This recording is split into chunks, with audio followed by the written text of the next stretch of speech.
found you snoring next to Lupino's corpse. A comedian, huh? The pictures were filled with good old times.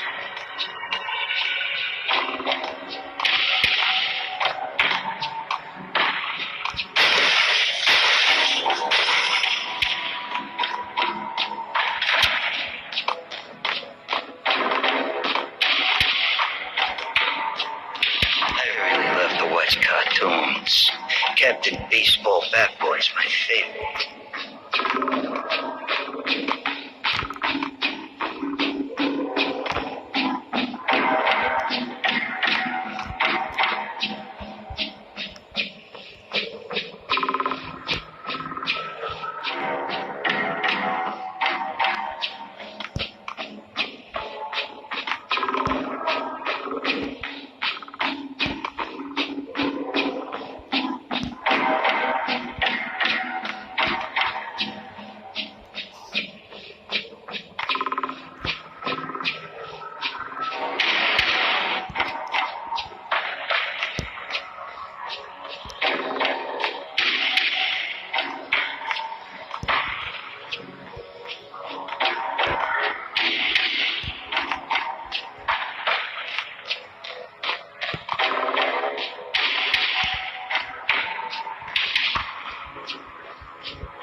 No, please, God, no.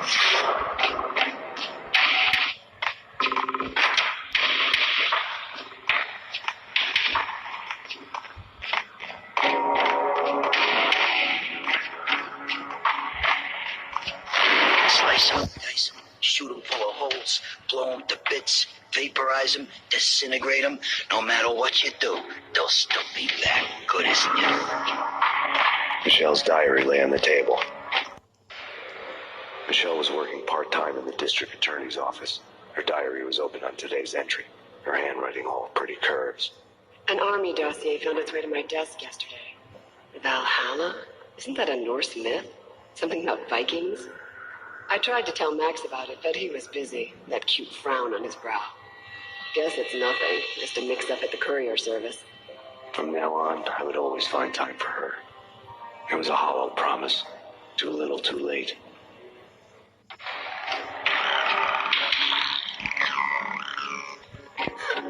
Max, no! Please, Max! Why? I didn't mean to. I'm sorry.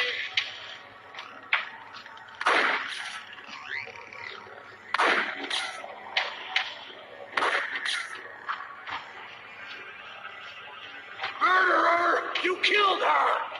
Nothing like that ever happens in the real world.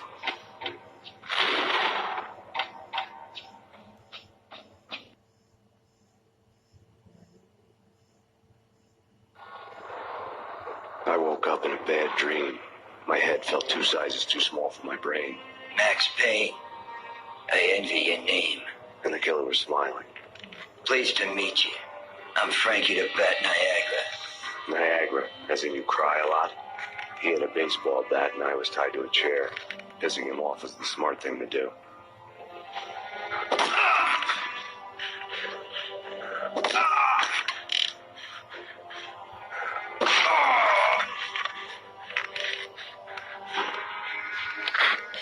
Nothing wrong with a little laugh now and then. Take me, for example. I love to watch cartoons. Cartoon violence is a fascinating thing. Let's take a break. I need to take a leak and maybe grab a cold one at the bar. Don't worry. I'll be back to finish this off. And then, it's checkout time. You play, you pay, you bastard. He swaggered out, and the door clanged shut behind him, locks clicking into place. Everyone makes mistakes. Mine hadn't been to crack jokes about the goon with the bat. He'd have cracked my skull regardless. It hadn't even been to trust a girl with a gun. I had blindly gone after the first bad guy on my hit list when I should have been aiming further up the ladder, at the head of the Punchinello family. I couldn't bring myself to be pissed at Mona. Guess I have a soft spot for a pretty face.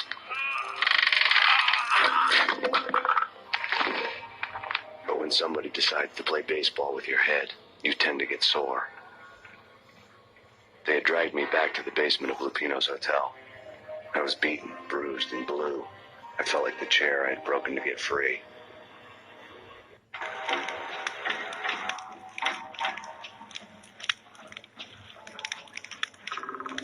All I had was Niagara's bat, sticky with my own blood. Without a gun, I'd be no match for Frankie's men. I'd have to play hide and seek with him.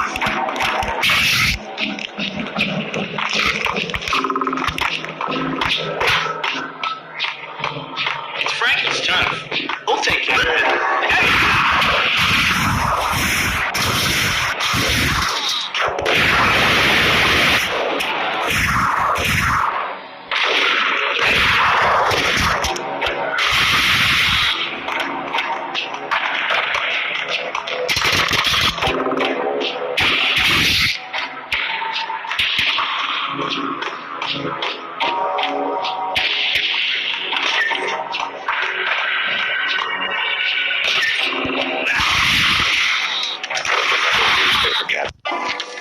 Frankie had left his calling card, a Captain Baseball bat boy strip, next to a sewer passage filled with bodies. You'd better not mess with Captain Baseball, that boy. Even my arch enemy, Bicycle Helmet Girl, swoons at the sight of me. Aha! There were enough corpses to put a mass murderer to shame.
Things were fast going from bad to worse.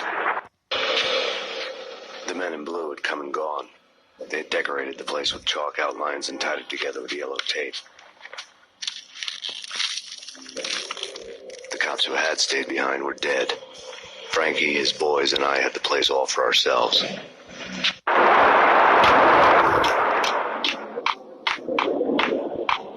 Forget about it. Just forget about it. Hey, just forget about it. That crazy witch, you should have heard her. She was a real scream when the boys caught her trying to cap the Don. Oh, that's friggin' bad. To the trio? That's even worse than what Frankie's doing to that poor bastard downstairs. She's gonna take a long time to die. The mobster muscle on the phone was talking about Mona. Punchinello's trio were nothing but bad news.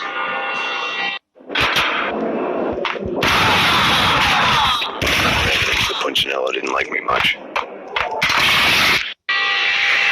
fact remains that all the victims so far identified in the Ragnarok shooting have been known criminals, many of whom had large doses of V in their blood. Reliable sources say that Max Payne was also among those killed, although no body has been recovered at this time. Reliable sources. That meant somebody thought the Mafia had me. Didn't want the cops snooping around anymore. The body would be delivered to them barely recognizable. Case closed. Don Punchinello had the power to be that reliable source, which was no news. But his news was old news. Framing me hadn't been enough. Don Punchinello had put a hit on me. He wanted me dead, and it had been important enough for him to give written instructions to Frankie about it. Max Payne should die like a dog for the trouble he's caused. Frankie, I know I can trust you to give this matter the dedication it needs.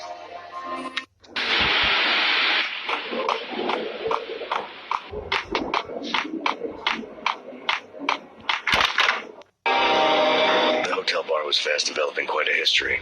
True to his words, Frankie was there, having a beer. Jesus Christ. How the hell did you get loose? Got bored waiting.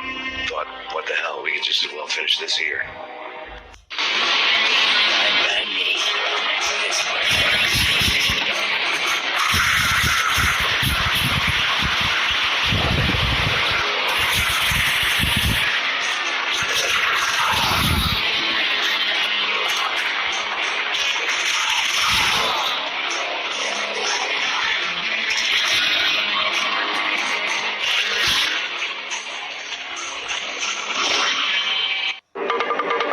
Thank you.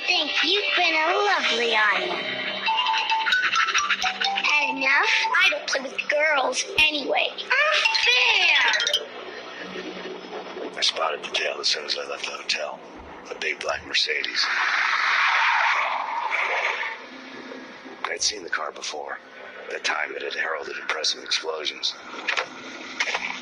Vladimir was back. Bang! You're dead, Max Payne. I might have laughed if I remembered how. What's this supposed to be? Cops and robbers? Look, you want something with me? Get in line. Peace, man. Relax. You know you are a real news item. Armed and dangerous. I'm going to make you an offer you can't refuse. I've always wanted to say that. It's a bum rap. I've been framed. Well, that's a moot point. Whatever you did or did not do, I'm sure you had good reason for doing it. Want to hear me out? I'm listening.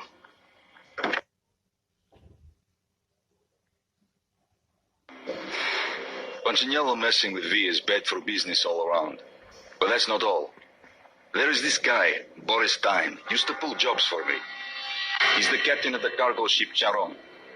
Now the bastard turncoat has gone over to the other side, Punchinello's. The ship's loaded with high-res hardware, guns, my business. If Punchinello gets hold of that cargo, he's won and I have lost. And you'll have your work cut out for you. If you want to get to Punchinello, you need heavy-duty prostrators. I am just the man to get them for you. Change the ship back under my flag, maybe pop 2 in the traitor Dime's head while you're at it. You'll get enough guns to start the apocalypse. You in or out? Let's get this show on the road. Vladimir was one of those old-time bad guys with honor and morals, which made him almost one of the good guys. None of us was a saint. The Brooklyn riverfront was a maze of rusty containers, sharp-boned cranes looming up from the snowstorm. On a night like this, you couldn't help but think of the dark army of dead men sleeping with the fishes, cement shoes in line. No minotaur lurked in this labyrinth, but somewhere out there, on the clanking deck of his cargo freighter.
about family troubles. Exhibits number 1, 2, and 3.